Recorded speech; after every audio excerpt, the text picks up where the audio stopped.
बाबा गुल्ली बुल्ली और शॉन से कहते हैं, देखो तुम सभी को पता है कि मेरी बाइक और जादुई डंडा किसी ने चुरा लिया है और मुझे पता नहीं क्यों ऐसा लग रहा है कि मैं उसे जानता हूँ, लेकिन वो जो भी है जल्दी पकड़ा जाएगा। मुझे तो डर इस बात का है कि कहीं वो जादुई डंडे के राज ना जानता हो, वरना तबाही मचेगी और ऐसी तबाही की तुम लोग सोच भी नहीं सकते। तभी शॉन ने कहा, बाबा अगर आपको पता चल गया कि आपकी बाइक और डंडा किसने चुराया है तो आप उसे माफ कर देंगे क्या?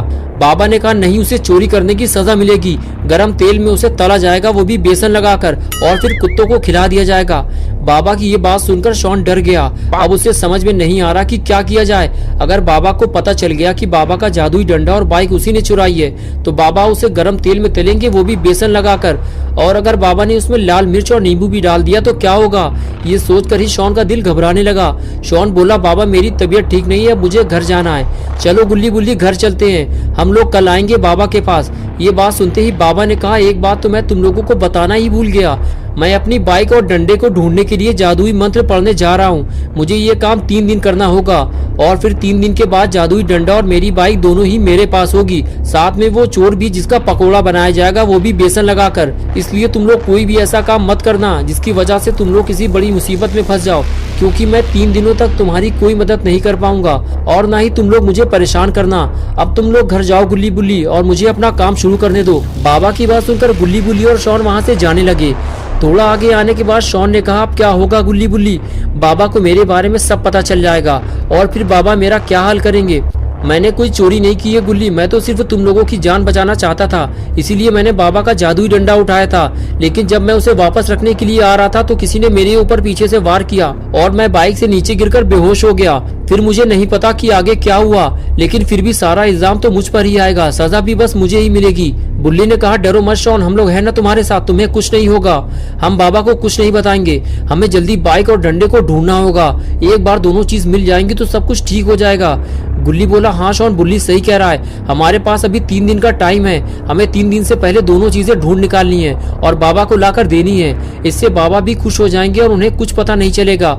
शॉन ने कहा, लेकिन गुल्ली ये सब होगा कैसे? ये इतना भी आसान नहीं होने वाला जितना कि तुम समझ रहे हो। बुल्ली ने कहा, हाँ शॉन, ये आसान नहीं होगा, लेकिन हमें पता लगाना ही होगा कि बाबा का जादुई डंडा किसके पास है, क्योंकि हम सब इसमें फंसे हुए हैं। हम सच जानते हैं लेकिन फिर भी बाबा से छुपा रहे हैं। चलो अब जल्दी गाड़ी में बैठो, घर चलकर हम सबको मिलकर प्लान तैयार करना होगा। और फिर तीनों गाड़ी में बैठकर घर की तरफ जाने लगे। शॉन की उल्टी गिनती अब शुरू हो चुकी है क्योंकि बाबा ने जादुई मंत्र पढ़ना शुरू कर दिया है। अगर गुल्ली बुल्ली और शॉन सही वक्त पर जादुई डंडा और बाइक नहीं ढूंढ पाए तो शॉन पकड़ा जाएगा और साथ में गुल्ली बुल्ली भी। लेकिन बुल्ली ने अचानक गाड़ी क्यों रोक दी? ये तो रॉड है, लेकिन ये यहाँ क्या कर रहा है, वो भी पलटे हुए ट्रक के पास। गुल्ली बुल्ली और शॉन तीनों रॉड के पास जाने लगते हैं। तभी गुल्ली कहता है कि तुम लोग यहीं रुको, मैं इसका तबला बजाऊंगा।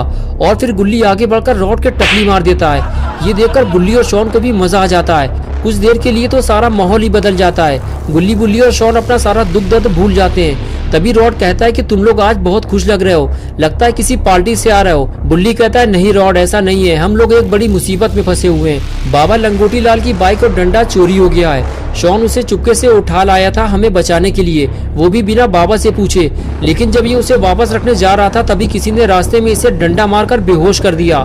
फिर बाइक और डंडा छीन लिया गया। रॉड ने कहा, इसमें डरने की कोई बात नहीं है, मेरे पास दादाजी का एक पुराना डंडा रखा हुआ है, मैं तुम्हें उसे दे दूंगा और तुम बाबा को दे देना, बस तुम्हारी टेंशन खत्म। गुल्ली ने कहा, हमें किसी अगलू पगलू आदमी का डंडा नहीं चाहिए रॉड, वो बाबा का जादुई डंडा था, अगर वो किसी गलत आदमी के हाथ लग गया तो न जाने क्या होगा। शॉन बोला, सिर्फ 3 दिन का टाइम है रॉड, बाबा ने जादुई मंत्र पढ़ना शुरू कर दिया है, ये पता लगाने के लिए कि उनकी कुटिया से डंडा और बाइक कौन चोरी करके ले गया है। 3 दिन बाद बाबा को मेरे बारे में पता चल जाएगा कि मैंने ही दोनों चीज बाबा से पूछे बिना उठाई थी।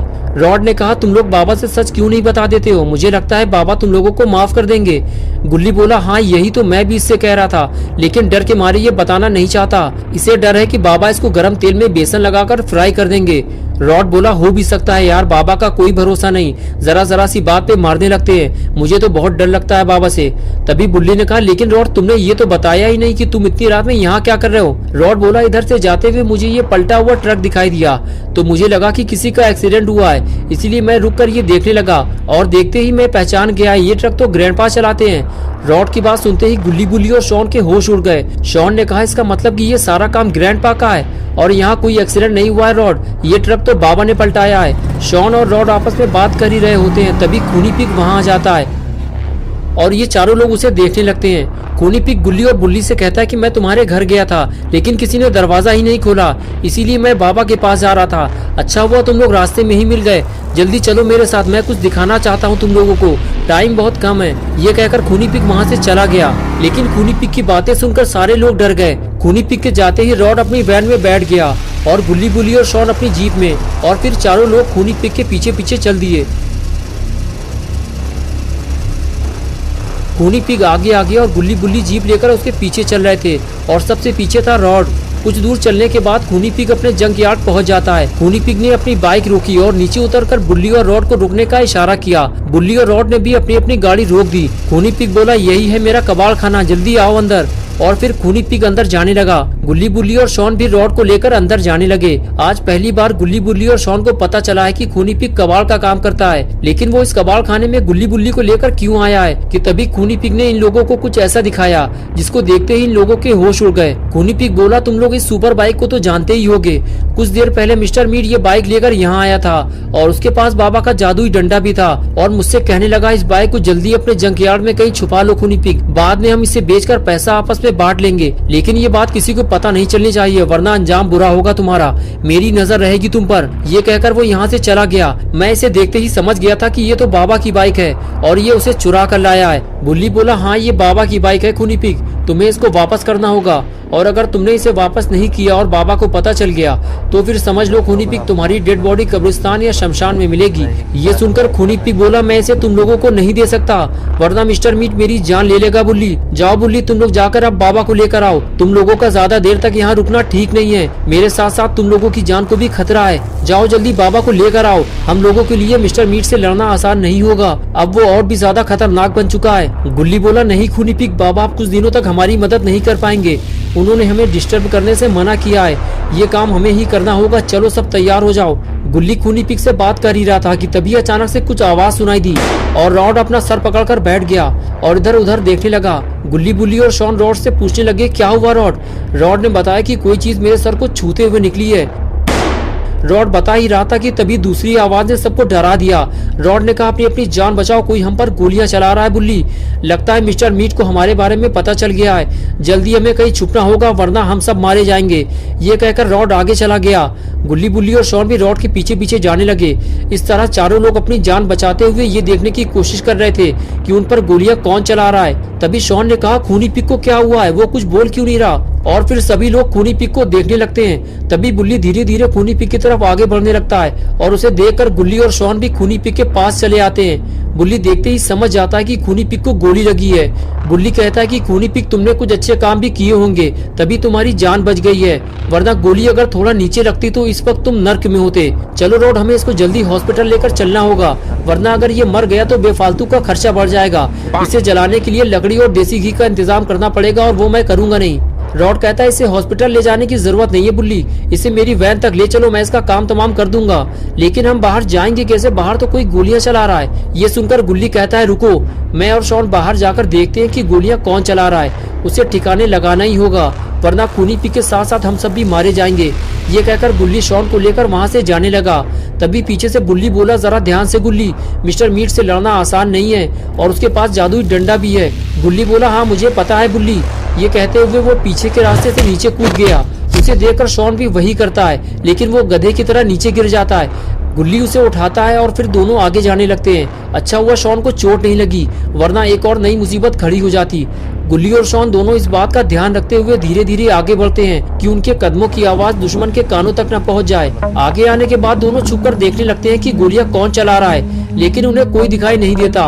बस वहाँ एक अनजान कार खड़ी हुई दिखाई देती है जो पहले वहाँ नहीं थी। शॉन कहता है, वहाँ तो कोई नहीं है, लेकिन वो कार किसकी है?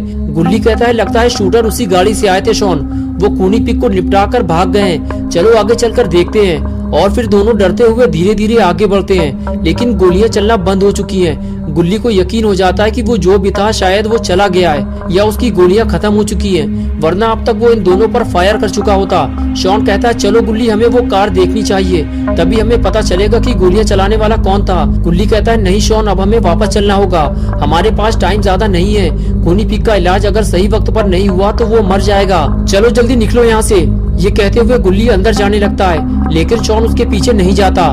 उसे तो बस उस कार की पड़ी है, वो देखना चाहता है कि वो गाड़ी है किसकी, इसलिए वो अकेले ही उस कार की तरफ आगे बढ़ने लगता है। तो दोस्तों क्या होगा अब गुल्ली बुल्ली और शॉन का? क्या शॉन कार देखकर शूटर को पहचान जाएगा या फिर शॉन कोई बड़ी मुसीबत में फंस जाएगा? ये सब हम देखेंगे पार्ट 2 में। दोस्तों पार्ट 2 देखने के लिए वीडियो को लाइक करें, चैनल को सब्सक्राइब करना और बेल आइकन प्रेस करके ऑल नोटिफिकेशन ऑन करना ना भूलें।